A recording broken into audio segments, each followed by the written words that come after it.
Shalom, damai di hati. Assalamualaikum warahmatullahi wabarakatuh. Pada kesempatan ini perkenalkan, nama saya Injilina Angelia Rei, kelas A2 semester 2 dengan NIM 2014-2010-77. Saya sebagai mahasiswa aktif di Universitas Pembangunan Indonesia Manado, Fakultas Keperawatan dengan program studi ilmu keperawatan. Dan pada saat ini saya akan menjelaskan tentang sistem imunitas tubuh serta bagaimana cara kita menjaga imunitas tubuh kita.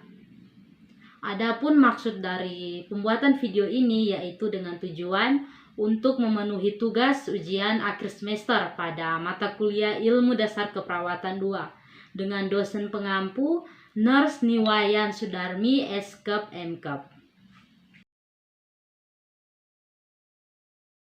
Yang pertama ada pengertian sistem imunitas, di mana perlu diketahui bahwa sistem imunitas atau sistem kekebalan tubuh adalah suatu sistem perlindungan di mana secara biologis ada di dalam tubuh manusia dengan fungsi atau tujuan untuk menangkal atau dapat mencegah penyebaran virus bebas yang dapat menyerang seseorang individu sehingga seseorang tersebut tidak akan mudah terkena atau terserang oleh penyakit.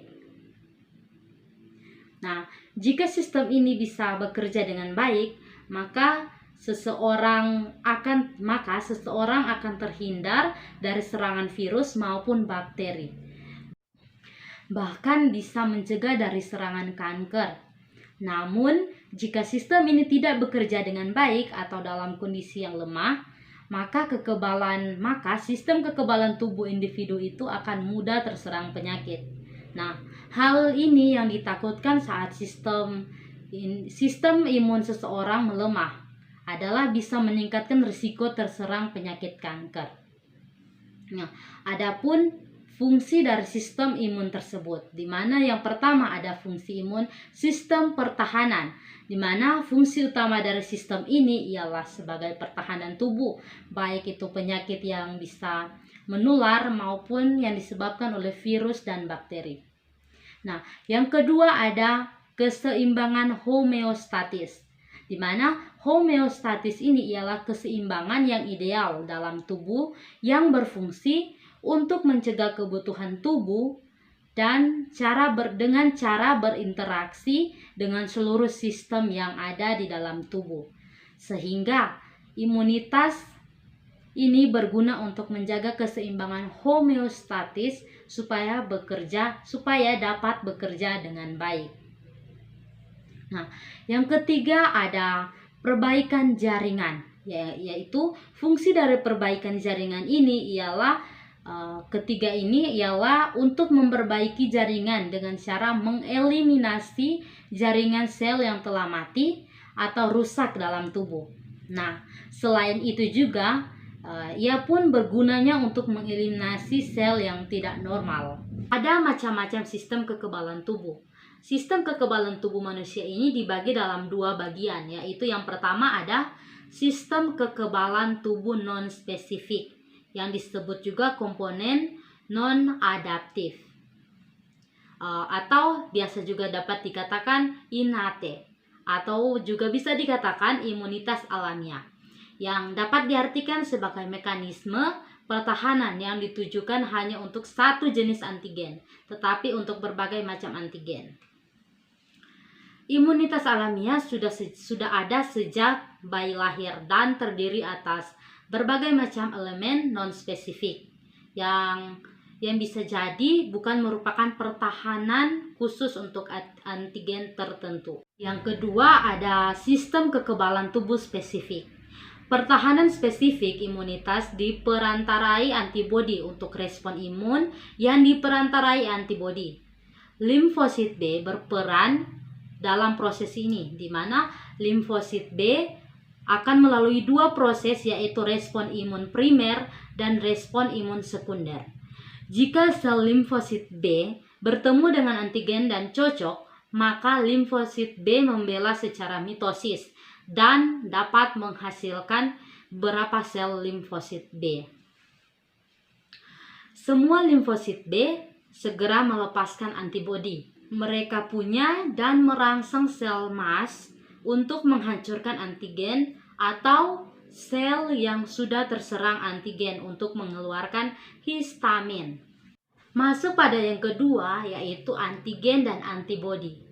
Nah, perlu diketahui bahwa antigen adalah substansi yang dianggap oleh tubuh sebagai benda asing atau berpotensi merusak. Antibodi adalah molekul yang dihasilkan oleh sistem imunitas sebagai reaksi terhadap antigen. Antigen juga dapat berfungsi untuk menetralkan antigen. Yang ketiga ada hipersensitivitas. Perlu diketahui bahwa hipersensitivitas ini adalah kondisi atau suatu kondisi di mana sistem kekebalan tubuh seseorang bereaksi secara berlebihan terhadap benda ataupun zat tertentu. Kondisi ini sangat umum terjadi, tetapi bisa juga berakibat fatal bila terjadi berulang kali atau tidak segera ditangani. Pada dasarnya, sistem imun berfungsi untuk melindungi tubuh dari zat-zat yang berpotensi membahayakan tubuh. Namun, sistem ini terkadang keliru atau bereaksi secara berlebihan terhadap zat yang sebenarnya tidak berbahaya, sehingga menimbulkan efek yang tidak diinginkan. Dalam kondisi ini disebut hipersensitivitas. Pada yang poin yang keempat, yaitu ini yang harus benar-benar kita pahami, hal penting yang harus diperhatikan untuk meningkatkan imunitas tubuh. Perlu diketahui ada berbagai cara yang bisa dilakukan untuk meningkatkan imunitas tubuh, termasuk menerapkan pola hidup sehat, menghindari stres, hingga mengkonsumsi suplemen agar sistem kekebalan tubuh kita tetap prima. Nah, masuk pada tahap yang pertama, yaitu untuk menjaga sistem imunitas kita dapat melakukan dan menerapkan pola hidup sehat agar sistem imunitas tubuh dapat bekerja dengan optimal sehingga tubuh tidak mudah terserang penyakit. Penting juga untuk menerapkan pola hidup sehat. Berikut beberapa langkah yang bisa ditempuh untuk menjaga dan meningkatkan pola hidup kita dan dapat meningkatkan pola imunitas tubuh kita lebih baik. Pertama, untuk menjaga imunitas tubuh kita yaitu perbanyak makan sayur dan juga buah. Untuk menjaga dan meningkatkan imunitas tubuh kita disarankan untuk memperbanyak konsumsi sayur dan buah. Penelitian juga menunjukkan orang yang banyak mengkonsumsi kedua jenis makanan tersebut cenderung tidak mudah sakit. Nah, hal ini karena vitamin dan mineral yang terkandung di dalam sayur dan juga buah mampu memperkuat imunitas tubuh kita dan dapat meningkatkan sistem kekebalan dalam tubuh kita dalam melawan virus dan juga bakteri. Jenis buah yang baik untuk menjaga daya tahan tubuh dapat juga kita konsumsi, yaitu seperti yang kaya akan vitamin dan mineral, misalnya guava. Nah, masuk pada poin yang kedua, yaitu cukup istirahat. Perlu diketahui juga bahwa kurang tidur dapat menurunkan imunitas tubuh. Penting untuk mencukupi kebutuhan tidur sesuai dengan usia kita. Umumnya, orang dewasa membutuhkan waktu tidur sekitar 7-8 jam. Dan remaja membutuhkan waktu tidur sekitar 9-10 jam. Nah, poin yang ketiga yaitu hindari stres. Ini yang penting juga dalam kehidupan kita, di mana stres yang tidak terkendali bisa meningkatkan produksi hormon kortisol. Dalam jangka panjang, peningkatan hormon kortisol dapat mengakibatkan penurunan fungsi kekebalan tubuh. Nah, kita juga perlu melakukan aktivitas dan dapat juga mengelola stres dengan baik untuk menghindari penurunan fungsi kekebalan tubuh. Nah, yang poin yang berikut yaitu rutin berolahraga. Nah, kita disarankan untuk rutin berolahraga selama kurang lebih 30 menit setiap hari untuk meningkatkan sistem kekebalan tubuh dalam melawan infeksi. Salah satunya yaitu dapat kita lakukan sehari-hari yaitu olahraga. Yang tentunya murah dan mudah untuk dilakukan adalah contohnya seperti berjalan kaki, tak hanya di luar rumah, olahraga atau aktivitas fisik juga bisa dilakukan di dalam rumah. Nah, poin yang berikut yaitu hindari rokok dan alkohol. Ini yang sering sekali kita temui di kalangan masyarakat, maupun mulai dari usia muda sampai pun usia dewasa dan sudah lanjut usia pun. Nah, perlu diketahui bahwa paparan asap rokok dan juga alkohol secara berlebihan dapat merusak sistem kekebalan tubuh kita. Seperti perokok memiliki risiko tinggi untuk mengalami infeksi paru-paru, seperti bronkitis dan pneumonia. Sementara untuk perokok yang juga pencandu alkohol, ingat alkohol, risiko untuk terkena infeksi paru-paru akan semakin lebih besar dan dapat meningkat secara drastis. Demikian pembahasan dari materi yang telah saya sampaikan. Dalam untuk menarik kesimpulan, perlu diketahui bahwa pentingnya untuk menjaga imunitas dalam tubuh kita, apalagi di tengah pandemi seperti ini. Maka dari itu, sesuai apa yang saya jelaskan, apa yang sudah kita dengar bersama tadi, kiranya dapat menambah wawasan kita, menambah kesadaran kita untuk dapat menjaga imunitas kita, dan berpikir bahwa penting sekali menjaga imunitas kita apalagi di masa pandemi seperti ini. Nah, saran dari saya yaitu tetap selalu menjaga kesehatan imunitas kita, seperti makan makanan yang mengandung vitamin, karbohidrat, dan makanan yang mengandung protein, dan tentunya juga bergizi. Nah, akhir kata saya ucapkan wassalamualaikum warahmatullahi wabarakatuh. Shalom, damai di hati, dan terima kasih.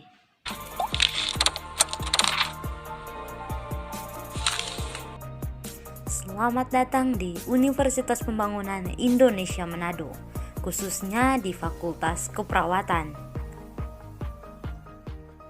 Hai guys, pastinya teman-teman semua yang baru lulus SMA ataupun SMK masih pada bingung nih. Pasti pada mikir, setelah lulus mau kuliah di mana, terus mau ambil jurusan apa.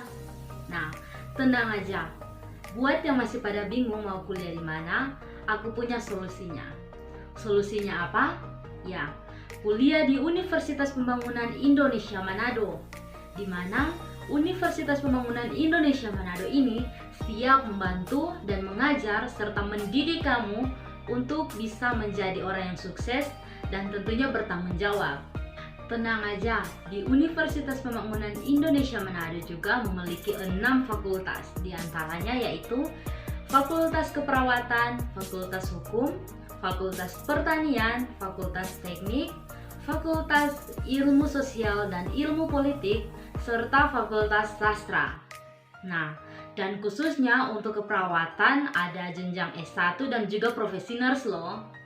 Jadi, gak perlu ragu lagi dong buat nyari tempat buat kuliah. Perlu kamu tahu juga bahwa di Universitas Pembangunan Indonesia, khususnya program studi keperawatan, memiliki visi dan juga misi.